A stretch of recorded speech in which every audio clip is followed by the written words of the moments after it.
Hello and welcome back to the second part of Being a Good Mentee. This really is a course designed to help you, the mentee, get the most out of your mentoring relationship in whatever context that you're receiving mentoring in.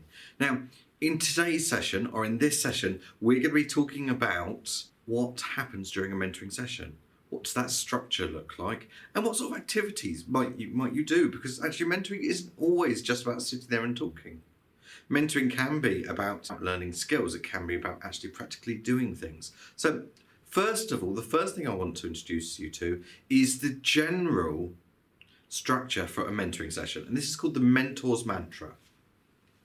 The way the mentor's mantra works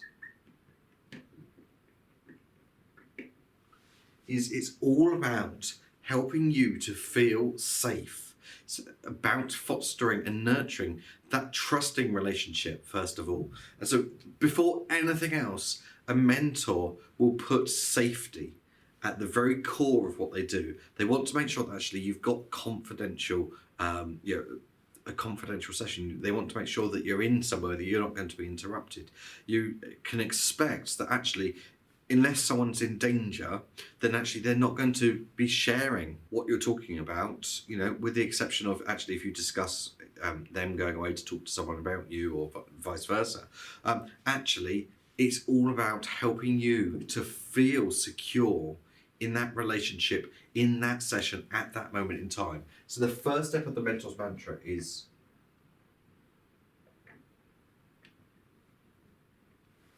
you are safe. And it's really important that a mentor establishes that feeling in you, that security in you. Then what very often will happen is they may ask, so what do you want to talk about today? Or they might ask, so how are things? Or what's been happening? But then what they will do is they'll sit in silence.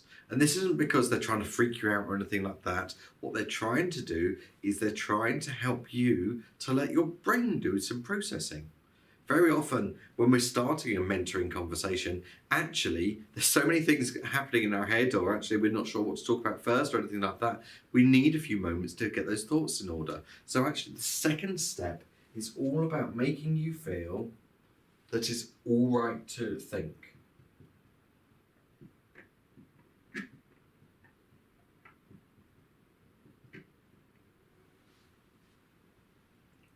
Now, once you've had that processing time, once you've had those moments to get your thoughts in order, what naturally will happen is because your mentor is sat in silence, what you'll find is your brain will start to say things.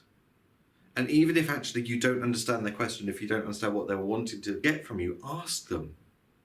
And so say, I don't understand you, or what do you mean?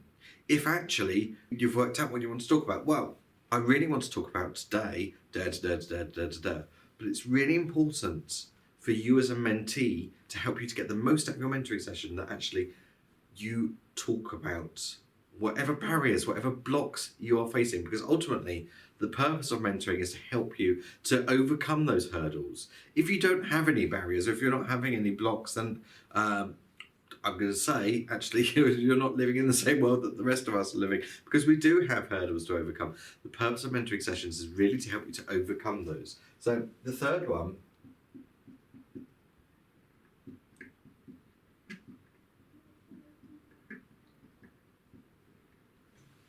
it's all right to talk.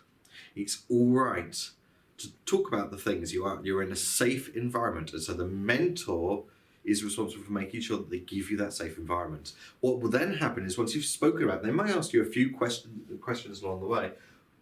Once you've spoken about whatever you're bringing to the session, they will then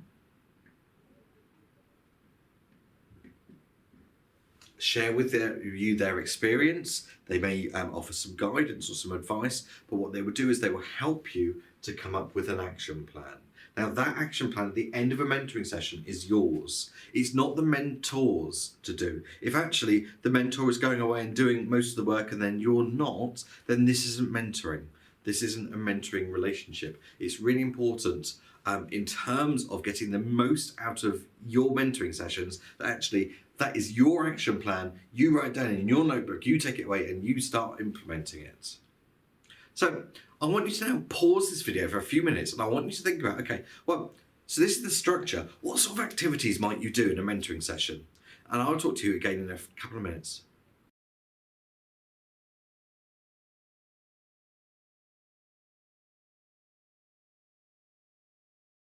Now, guys, how have you found that?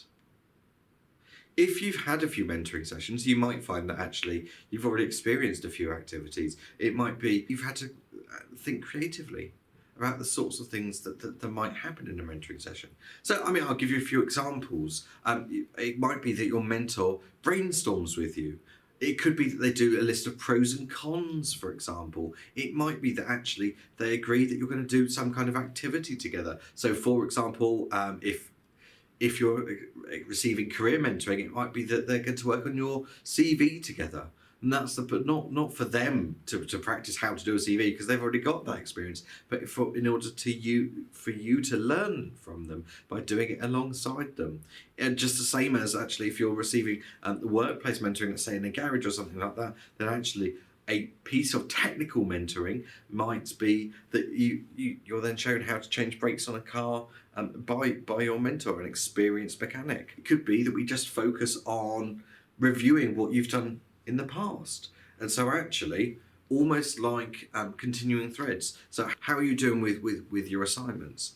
Let's talk about those, and we'll keep those going, and we'll talk about those in our next session. So it becomes a continuing thread. It might be that that's part and parcel of what you do. So actually, you focus on, I'm going to say, topics or themes of actions that you've done. Another example would be that actually what you do is jointly you make some notes on something that you're working on at the moment. So actually, maybe use a whiteboard, use flip chart paper, or maybe you use a notebook or a computer. Actually, what a mentor might do is say, right, this week you're going to be working on this activity. Let's make a few notes now on my computer and I'll email it to you. Let's make a few notes of the sorts of things that you'd expect to put in there. And so what they'll do is they'll get you to talk. And so what they're doing is they're structuring the later actions for you. So they get you to talk about the things that you're going to include, and then possibly they'll email it to you. So that's another thing that can happen. Now, when it comes to the mentoring session itself, you may have noticed that there's two different types of things I've been talking about. One of those is developmental activities. So actually where a mentor is engaged in an activity with you. It might be that they're observing your work. It might be that you're doing something together. It might be that they're giving you feedback about something that you have done or you've learnt, or about an assignment or an essay or something like that. Now that is called developmental mentoring. It's all about developing you, using their technical skills in order to develop you. The other type of mentoring, and this is important that you understand this, is clear mentoring. Most mentoring, when it's not technical, is clear mentoring. And so clear mentoring is when actually for the mentor, they literally attend the mentoring session and the mentee, so you bring the activities, you bring the agenda, you say, today I want to talk about, or today I want us to focus on. And so the purpose of clear mentoring is actually for the mentee to own that session, to own that agenda. Now, the mentee will also own the agenda in the developmental thing, but actually with the developmental tasks, then actually there's a task involved as well. And the final thing that I want to mention on this little video is I want to talk to you about the regularity of sessions. Because very often what we see in early days of a mentoring relationship is that mentoring sessions are quite frequent, they're planned. And so actually it might be that your mentor organises their diary and says, right, I'll see you every Tuesday at 2:00 for the next few weeks. And then over time that drops down, it becomes every 2 weeks, every 3 weeks, and so on and so forth. It might be that actually you're working with them once a month for half a day, for example, and then over time that then drops down to once every 2 months or once every 3 months. But it might be the other way that a mentor can work in a planned way is also, I'm aware of mentors who do like surgeries, and so they're based in a static location, and what happens is you have an appointment at 10:00, so you go along, you see them and you work with them at 10:00, but actually they have their next mentee at like 11:00, for example. So it's like a doctor's surgery where you have appointments. But these are examples of planned ways of working with a mentee. Now, there are also ways of working in an unplanned way. And as your relationship with your mentor works, what you'll find is that actually there will be elements of unplanned sessions creeping in as well. So an example will be a crisis happens, or actually you just leave it that I'll only contact you if I need you, or if I want some advice. I've got something specific that I want to talk about. Either I want information, or we'll do it on an on-demand basis. It could be that actually that your mentor says to you, well, I'm around on Tuesday afternoons if you want to pop in and see me. So it becomes more of a drop-in session.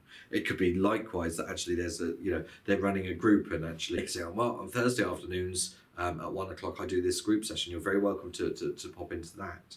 And so that becomes more of an unplanned mentoring relationship. Now, what you'll find is that most mentoring relationships will start in a very planned way in order to build up that trust, in order to build up that security. When we talk about, I'm going to say, the difficulties with outcomes of mentoring, actually one of the big problems is if you start off only on I'll contact you when I need you type basis, it's very hard to maintain that relationship and for you as the mentee to get the most out of it. So what I'm saying to you is, as a mentee, at the beginning, expect to be committed to some regular sessions that may drop down, that may go to an on-demand, unplanned basis, but actually to start off with, really do plan to have those sessions built into your calendar. Well, another fantastic session with you. Thank you very much. I will see you in the next video where we're going to be talking about what mentors expect from their mentees. All right, guys, see you very soon. Bye-bye.